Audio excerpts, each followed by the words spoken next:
Jun-Ho Kim stood at the viewing window of the transport ship. His heart beat fast as he looked at the massive space station ahead. Nexus 7 looked like a giant metal flower floating in space, with long petal-shaped docks stretching out from a central hub. Hundreds of ships from different worlds moved around it like busy insects. "Diplomat Kim, please prepare for docking," said a voice over the speaker. "We will arrive at Nexus 7 in 10 minutes. Jun-Ho straightened his blue Earth Union uniform and checked his reflection in the window.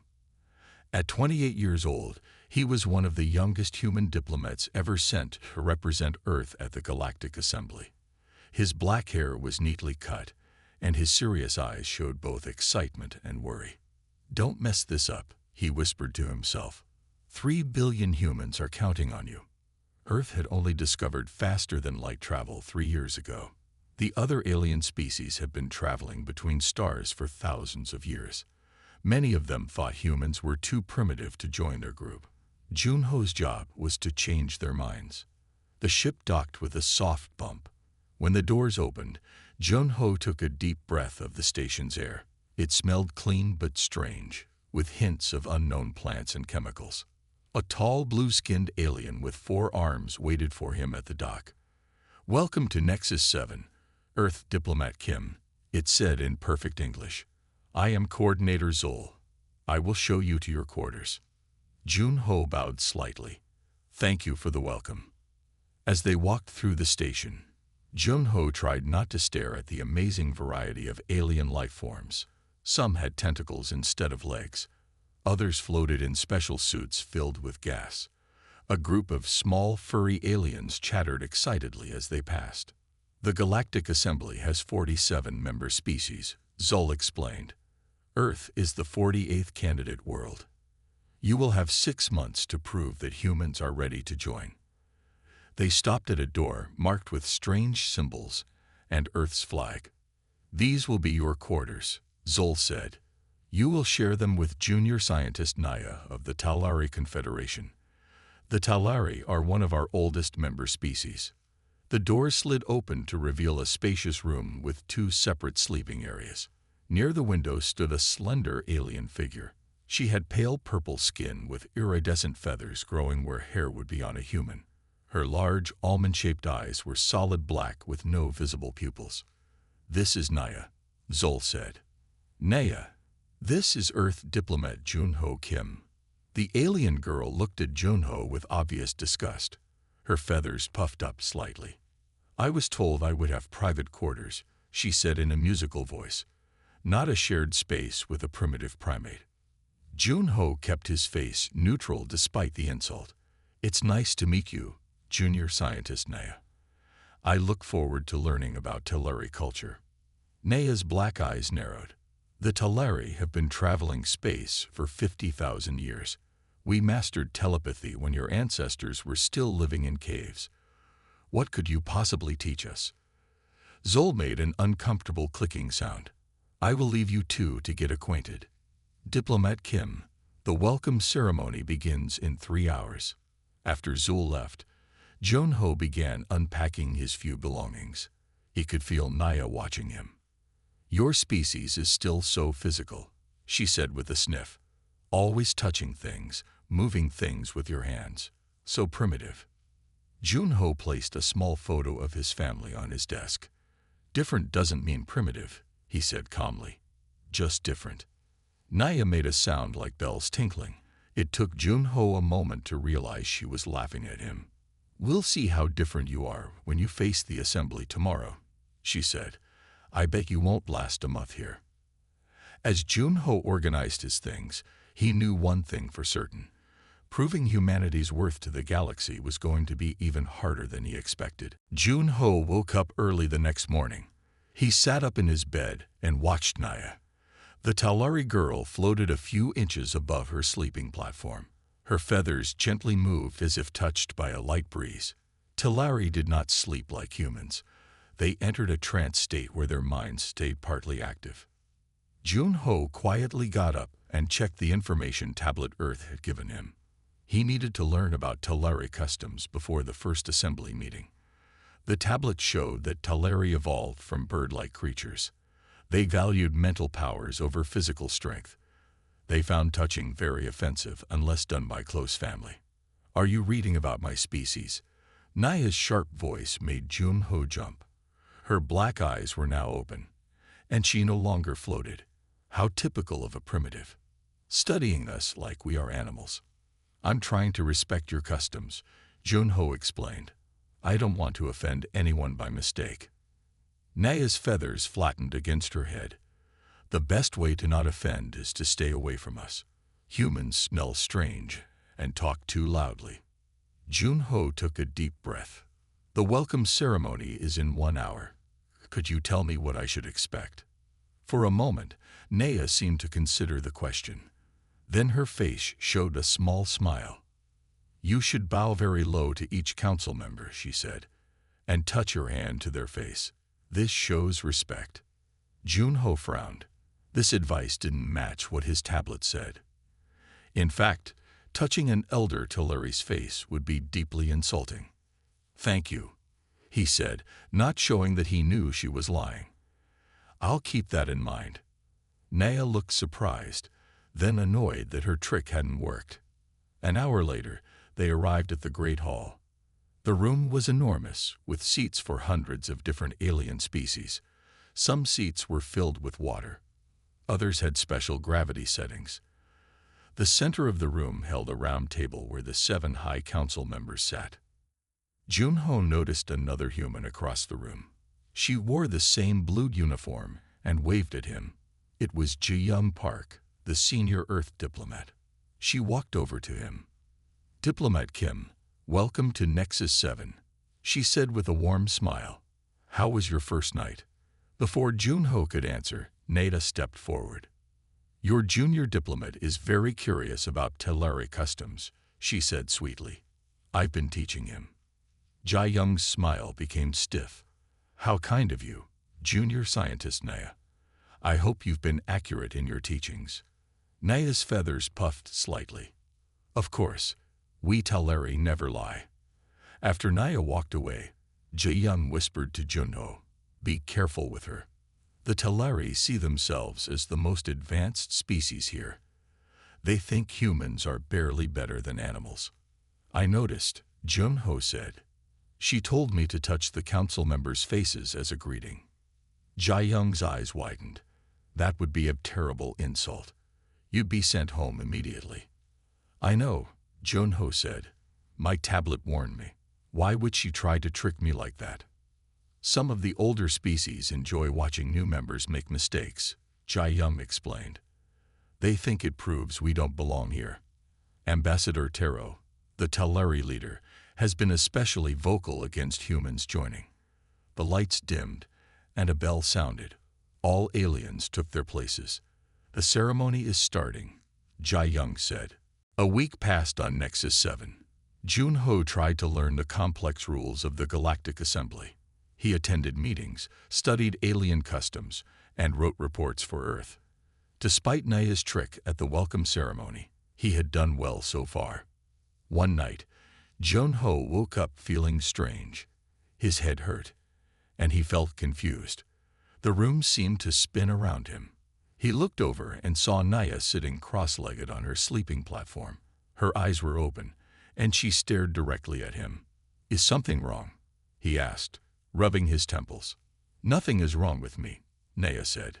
She closed her eyes, and suddenly Junho's headache stopped. He remembered what his tablet had said about Teleri. They had telepathic powers. Could Naya have caused his headache? The next morning, Junho mentioned the incident to Ji-young during their daily meeting. Teleri can project feelings and sensations into other minds, Ji-young confirmed. But using telepathy without permission is against assembly rules. "Can you prove she did it?" Junho asked. Ji-young shook her head, not without special equipment. "Be careful, Junho. If she's testing you, it might get worse." Ji-young was right. Over the next few days, Naya's behavior changed. She began a campaign of small, annoying actions. When no one else was looking, she would poke Junho's arm or back with her finger. The first time, he jumped in surprise. "What are you doing?" he asked. "Scientific research," Naya replied with a smirk. "I'm studying primitive nervous systems." Each day, the pokes became more frequent, in their quarters, during meals, even in meetings when they sat near each other. Junho tried to ignore them, but they were distracting. One night, Naya kept making small noises while Junho tried to sleep. When he finally fell asleep, he had strange nightmares that left him tired the next day. He also noticed that his food started to taste wrong. When he checked the food synthesizer in their quarters, he found that someone had changed the settings. His coffee now contained a bitter alien spice, and his meals had strange textures. "Is something wrong with your food, Primitive?" Naya asked, watching him struggle through breakfast. "You humans have such limited tastes." Junho said nothing and kept eating the unpleasant food. He wouldn't give her the satisfaction of complaining. Later that day, he found his clothes had been sprayed with a chemical that made them smell bad to humans, but pleasant to Telari. When he confronted Naya, she just blinked her large black eyes innocently. "Perhaps your primitive senses are malfunctioning," she suggested.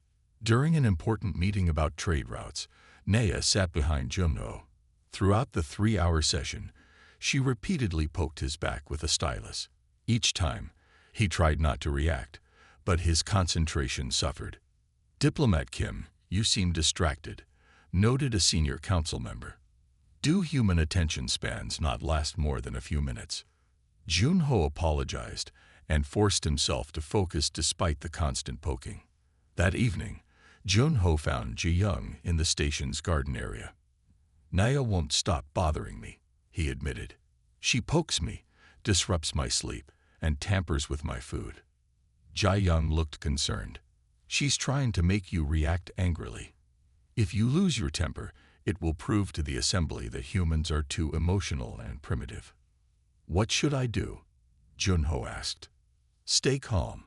Document everything." "We need evidence," Ji Young said. "The Morax Empire is pushing at Earth's borders. We need the assembly's protection, and we won't get it if they think we're uncivilized." Junho nodded, but as he walked back to his quarters, he wondered how long he could endure Naya's harassment without snapping. As he entered the room, Naya looked up and smiled. It was not a friendly smile.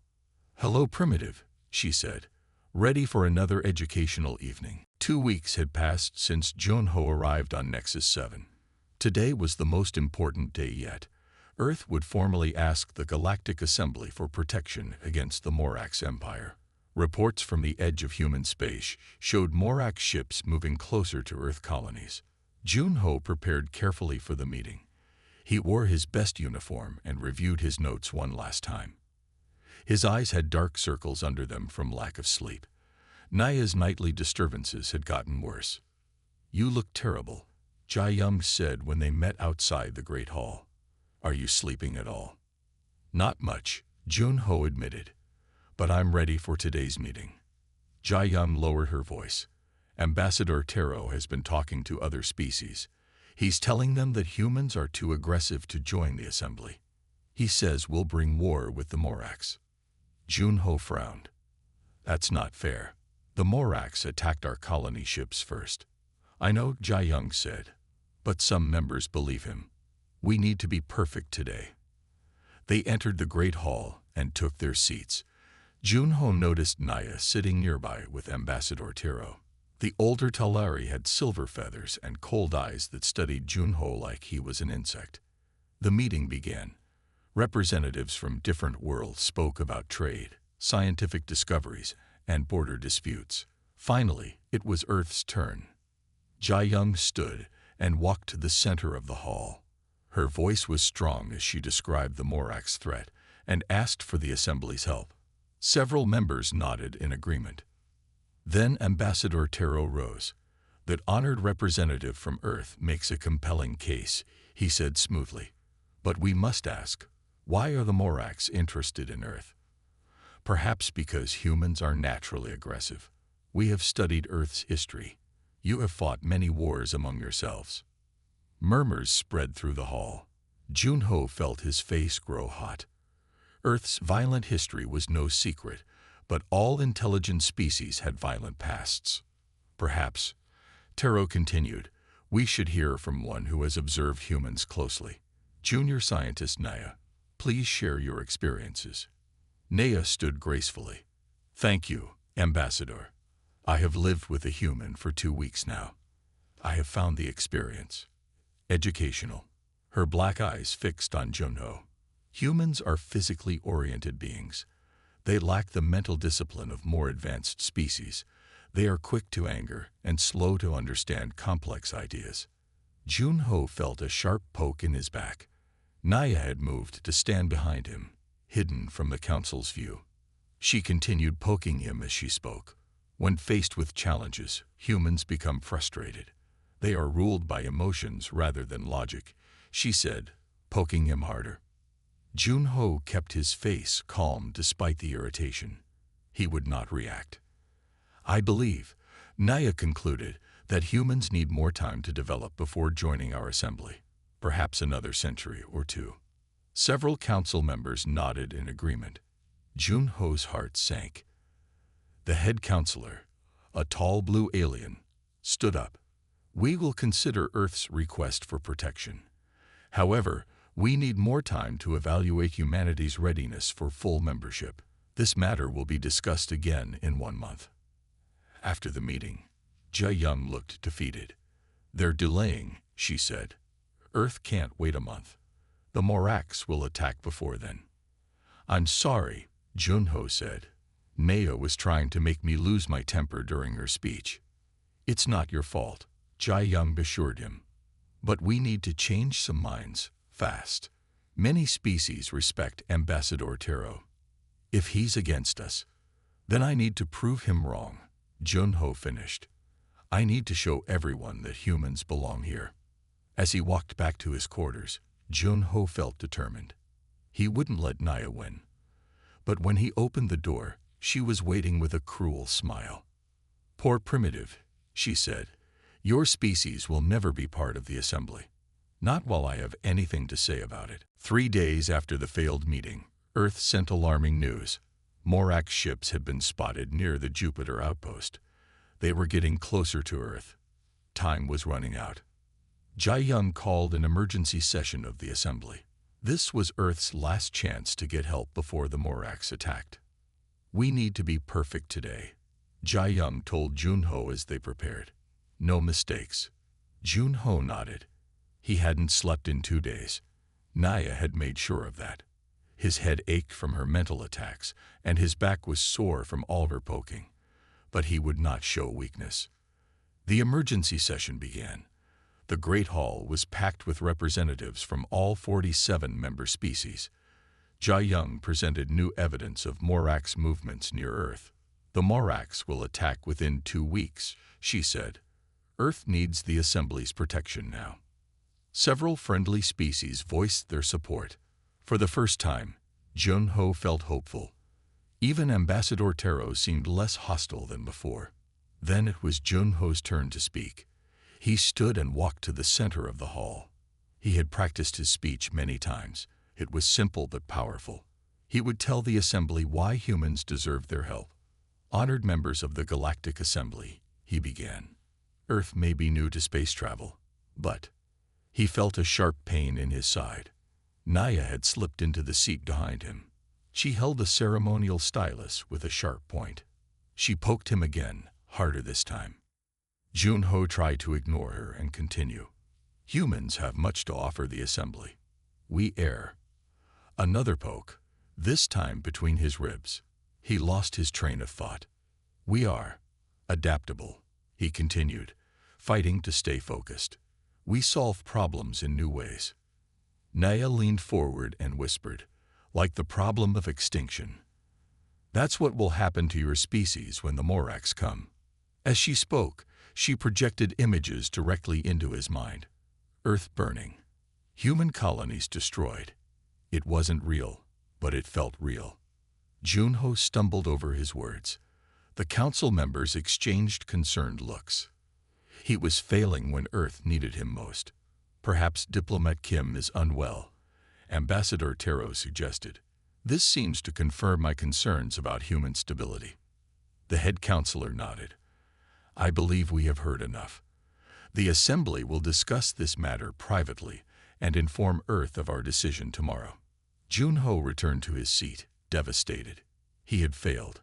Jia-young gave him a sympathetic look, but he could see the disappointment in her eyes. After the meeting, Junho went straight to his quarters. He needed to be alone, but Naya followed him. Such a sad performance, she said, entering behind him. Now everyone knows humans are too weak for the Assembly. Junho didn't respond. He was too tired to argue. The Moraks will make short work of your planet, Naya continued. She poked his shoulder. Poke. That's all it will take to break your defenses. She poked him again. Poke. Your colonies will fall. Another poke. Poke. Your species will be enslaved. With each word, she poked him harder. At the same time, she projected more terrible images into his mind. Earth in flames. Humans in chains. Stop it, Junho said quietly. Why should I stop? Naya asked, poking him again. Poke. Your primitive species doesn't belong here. Poke. You're too weak to stop me. Poke. Too weak to save your own planet.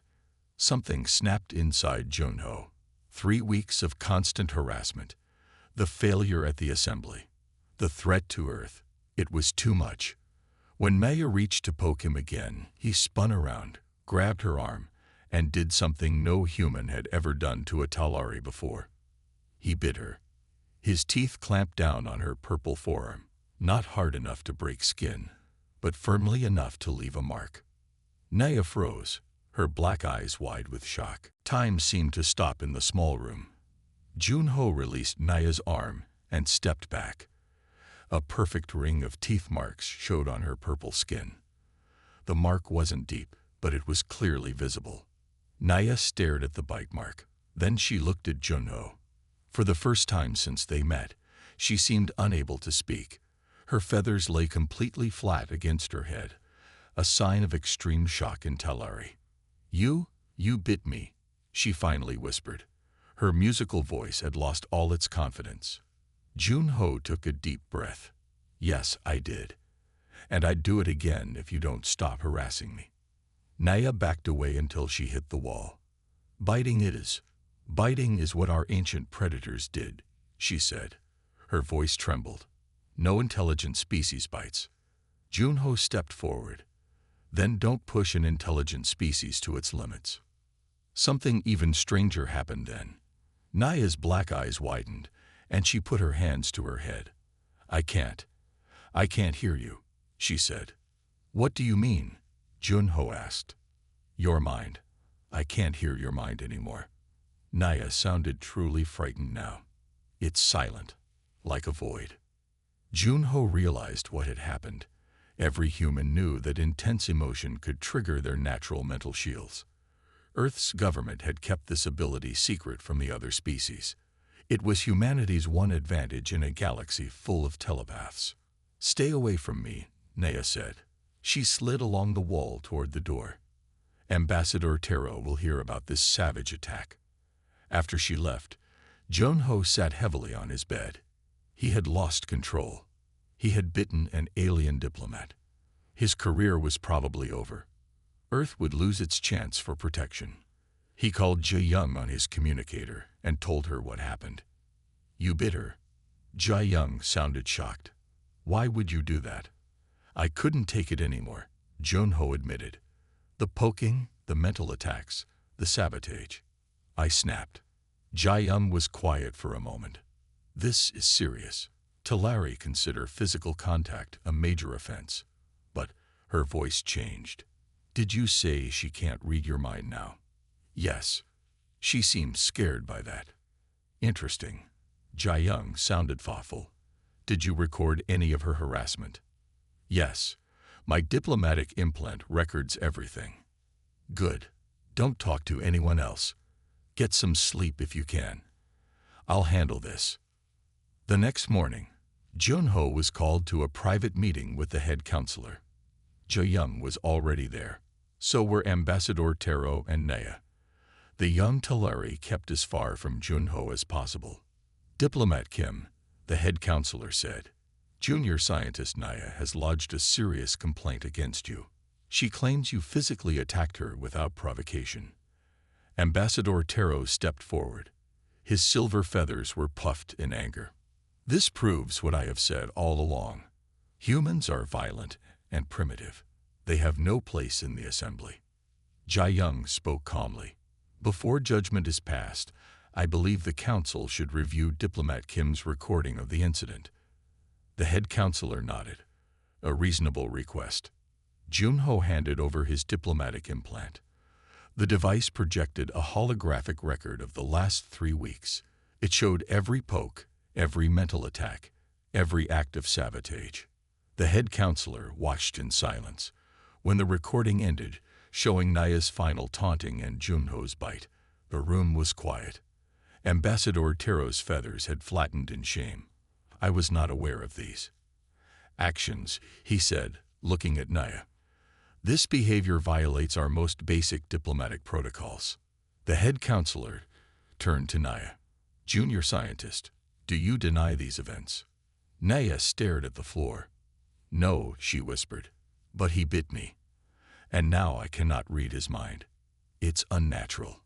The head counselor looked at Junho with new interest. "Is this true? A Talari cannot read your thoughts." Junho hesitated, then nodded. Earth's secret was out. Word spread quickly through Nexus 7.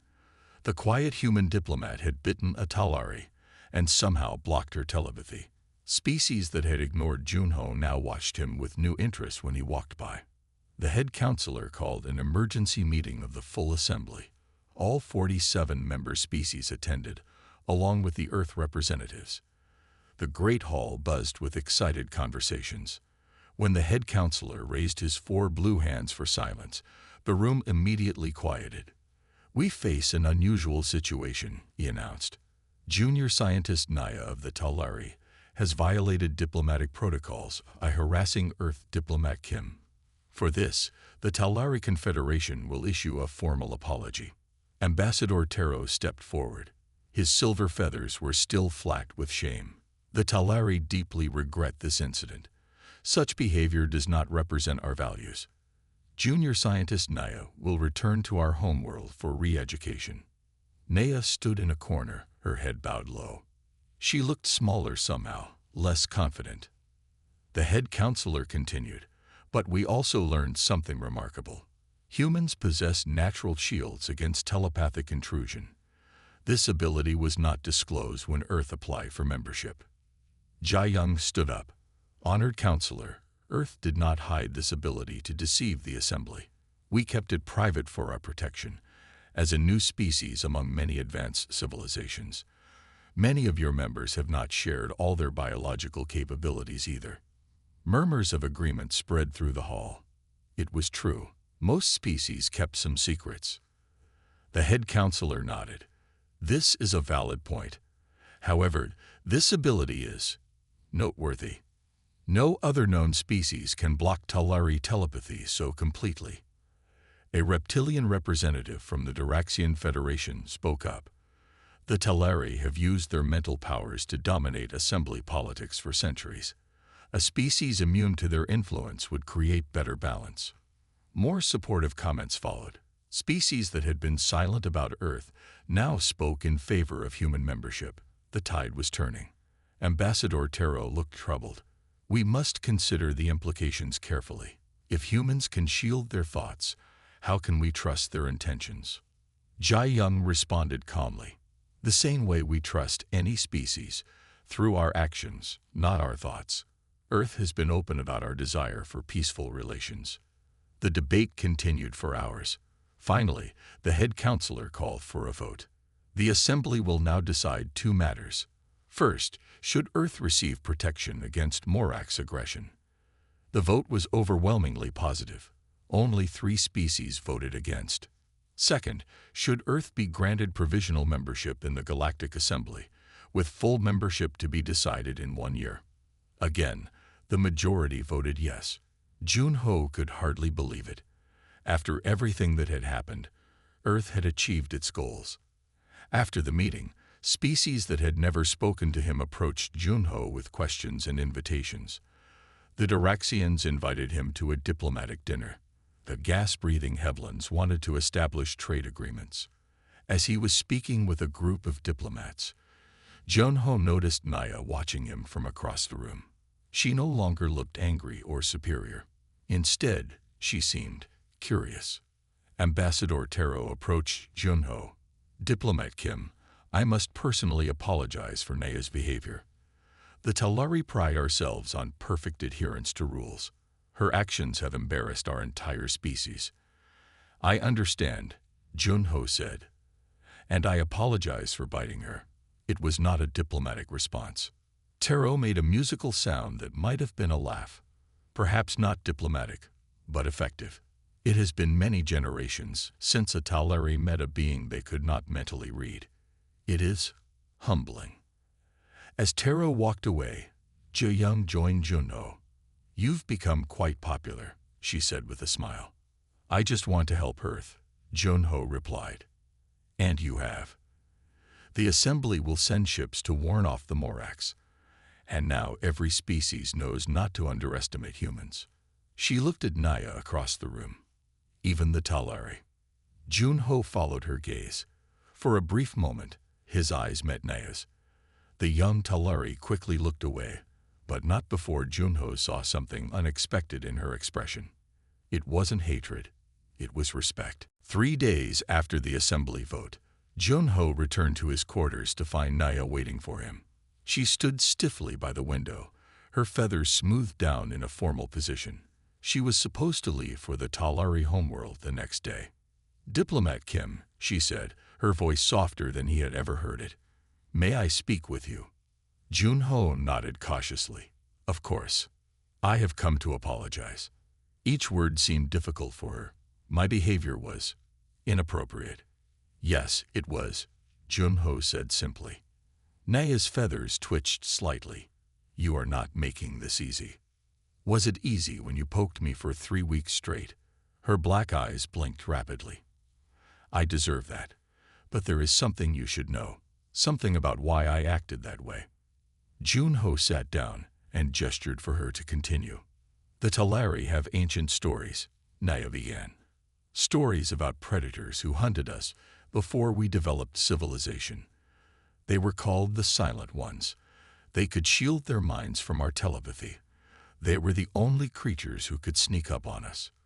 Like humans," Junho realized. Naya nodded. "When I could not read your thoughts after you bit me, it triggered a deep racial memory. Fear, the kind of fear we have not felt for 50,000 years. Is that why you were so determined to keep humans out of the assembly?" Naya looked down. Ambassador Taro sensed something different about humans from the beginning, something that made him uneasy. "He assigned me to observe you up close, by living with me and making my life miserable," Junho said. "Yes, I was supposed to study how humans react to stress." Her feathers rippled with embarrassment. "I went too far. What began as scientific observation became personal." "Personal how?" "I began to enjoy having power over you. That was wrong." She looked up. "But I also learned something important. Humans are stronger than we thought. You endured weeks of harassment without breaking diplomatic protocols." "Until I bit you," Junho reminded her. For the first time, Naya made the tinkling sound of Talari laughter. "Yes, until then. But even that was impressive. You chose a response that caused no real harm but made your point very clear." Junho was surprised. "You're not angry about the bite." "I was at first. But after thinking about it, I realized something." She moved closer. "Humans and Talari are opposites in many ways. You are physical. We are mental. You are young as a space-faring species. We are ancient. Perhaps we have things to teach each other. Like how not to be arrogant," Junho suggested. Naya's feathers fluffed slightly. "I deserved that too. But yes, the assembly works best when different perspectives balance each other. For too long, the Talari view has dominated. She extended her hand, a very human gesture she must have learned recently. I have requested to remain on Nexus 7 as a junior diplomat. I would like to work with you, not against you, to build understanding between our species. Junho was stunned. Why the change of heart? Naya's black eyes seemed to look into the distance. The universe is changing. The Morax threat grows. Old ways of thinking may not be enough anymore. She hesitated. And I find myself curious about humans now. About you. Junho slowly took her offered hand. I'm still not sure I trust you. I would not expect you to. Naya said. Trust must be earned. I am willing to try. As they shook hands, Junho realized how strange life could be. 3 days ago, this alien had been his worst enemy. Now she might become an ally. One condition, he said. No more poking. Naya's feathers rippled in amusement. Agreed. And no more biting. As long as you behave yourself, Junho replied with a small smile. For the first time, they looked at each other not as enemies, but as two people with much to learn from one another. 3 months had passed since the biting incident, as it was now called throughout Nexus 7. Earth had received full membership in the Galactic Assembly, with the Talari Confederation casting the first vote in favor. Junho stood at the same viewing window where he had first seen the space station. But now he wasn't alone. Naya stood beside him, watching ships come and go. The Morax ships have completely withdrawn from Earth space, Junho said. Your information about their defensive weaknesses was very helpful. Naya's feathers rippled with pleasure. The Talari have studied the Morax for centuries. It was time we shared that knowledge. Their relationship had changed dramatically. What began as mutual distrust had slowly grown into a working partnership. Naya still couldn't read Junho's mind, which sometimes frustrated her. But she had learned to ask questions instead of making assumptions. Earth's third colony ship reaches Alpha Centauri today, Junho said. We're expanding faster than anyone expected. Too fast, some would say. Naya replied. The Hevlans worry that humans will claim too many systems. Then the Hevlans should speak to us directly instead of complaining behind our backs, Junho said. That's how diplomacy works. Naya made her tinkling laugh. You have learned quickly. 3 months ago, you would have apologized immediately. 3 months ago, I was still afraid of making mistakes, Junho admitted. Now I understand that every species makes mistakes. What matters is how we fix them. They walked together toward the Great Hall for the day's meeting. Aliens of all kinds nodded respectfully as they passed. The human Talari diplomatic team had become famous on Nexus 7. Ambassador Tero arrives today, Naya said. He wishes to speak with you privately. Junho raised his eyebrows. With me? Why? He did not say. But he seems different since the Assembly voted to accept Earth's membership. Inside the Great Hall, Jai Young was talking with several alien diplomats. She waved Junho over. The trade agreement with the Diraxians is almost complete, she told him. They're very impressed with your work. Our work, Junho corrected, nodding toward Naya. We're a team now. After the meeting, Ambassador Tero requested Junho join him in the station's garden area. The elder Talari looked more relaxed than Junho had ever seen him.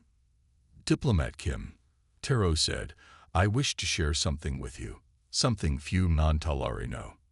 I'm listening, Junho said. For thousands of years, the Talari have guided the Assembly.